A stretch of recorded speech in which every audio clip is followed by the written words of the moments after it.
வணக்கம், இது உங்கள் சிவி ஜோன். எல்லாரும் எப்படி இருக்கீங்க? இப்போ பார்த்தீங்கன்னா ஒரு சம்பவம், அதாவது எனக்கு இன்றைக்கி எபிசோடை பார்க்கும்போது உள்ளே இருக்கிற கண்டஸ்டன்ஸ் பைத்தியமாக மாறிட்டாங்களா, இல்லை பார்க்குற நாம பைத்தியக்காரனாக ஆகிட்டோமா, இல்லை அங்கே இருக்கிற ஆடியன்ஸ் பைத்தியக்காரனாக மாறிட்டாங்களா, இல்லை அதை ஹோஸ்ட் பண்ணுற அவர் வந்துட்டு எல்லாரையும் பைத்தியக்காரங்களாக ஆக்கிட்டாரா, அந்த ஒரு டவுட் உங்கள் எல்லாருக்குமே இருந்திருக்குன்னு நினைக்கிறேன். ஏன்னா எனக்கு இருந்துச்சு.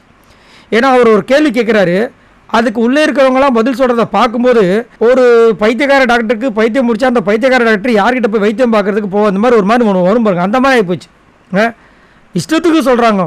ஐயோ அம்மா, அதுலேயும் சிவகுமார் சொன்னார் பாருங்க, ஒரு மாதிரி நான் ஆடி போயிட்டேன். அதில் ரஞ்சித் சார் சொன்னார் பாருங்க, இதோட சிறப்பம்சமே நீங்கள் தான் சார். எப்பா இந்த மாதிரி ஐஸ் வைக்கிறத முதல் விடுங்க சார். நீங்கள் இப்படியே ஐஸ் வச்சு செல்லம் தங்கம் வைரம் இப்படியே சொல்லி இவ்வளோ 7 வாரம் வந்துட்டீங்களோ போதாதா, தயவு செஞ்சு வந்துட்டு நீங்களே ராஜினாமா லெட்டர் எழுதி கொடுத்துட்டு போயிருங்கன்ற மாதிரி இருந்துச்சு. அதில் சிவகுமார் பண்ணதெல்லாம் அதுக்கு மேலே. ஆனால் வந்துட்டு நம்ம அருண் ஒரு விஷயம் சொன்னார், அது வந்து உண்மையிலேயே அங்கே வந்து மக்கள்கிட்ட பாராட்டு கிடச்சிது.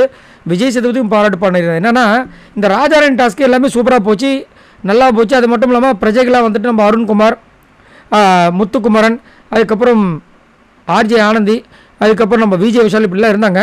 அவர் என்ன பண்ணியிருக்காரு, லாஸ்ட்டாக ஒரு பிளான் போட்டிருக்காரு. இந்த மாதிரி சண்டை வந்துக்கிட்டே இருக்குது, நம்ம ஒரு புரட்சி பண்ணுவோம் அப்படின்னு ஒரு பிளானை போட்டிருக்காரு போல இருக்குது. அதை வந்துட்டு அங்கே வந்து விஜய் சேதுபதி கிட்ட சொன்னார். அப்போ நீங்கள் ஏன் போடலை அப்படின்னு கேட்கும்போது, இல்லை சார் நான் போய் சொல்லும்போது நம்ம மந்திரி வந்து தடுத்துட்டாரு, உங்களுக்காக வந்துட்டு மன்னர் இவ்வளோ விஷயங்கள் பண்ணிட்டு இருக்காரு, நீங்கள் அதை மாதிரி பண்ணலாமா அப்படி சொன்னதுனால விட்டுட்டேன் சார் அப்படின்போது அவர் சொல்கிறார், ஏன் சார் முதல் ஒரு விஷயம் தோன்றதே பெரிய விஷயம், உங்களுக்கு அந்த விஷயங்கள் தோணி இருக்குது, அப்போ நீங்கள் அதை ஏன் சொல்கிறது, அதுக்கு அதை பண்ணுறதுக்கு பயப்படுறீங்க சார்.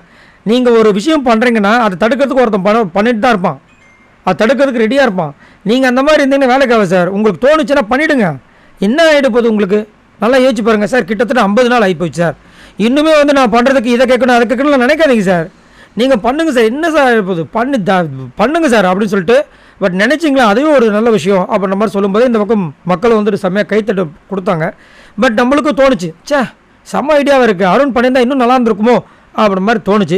சரி, நீங்கள் உங்களோட கமெண்ட்ஸை சொல்லுங்கள். அது மட்டும் இல்லாமல் அருணோட கேம் இப்போ எப்படி மாறி இருக்கா, இல்லை முதல் மாதிரியே தான் இருக்கா, நீங்கள் அவருக்கும் சப்போர்ட் பண்ணுவீங்களா, மறக்காம கமெண்ட்ஸ் பண்ணுங்கள். பாய் நண்பர்களே.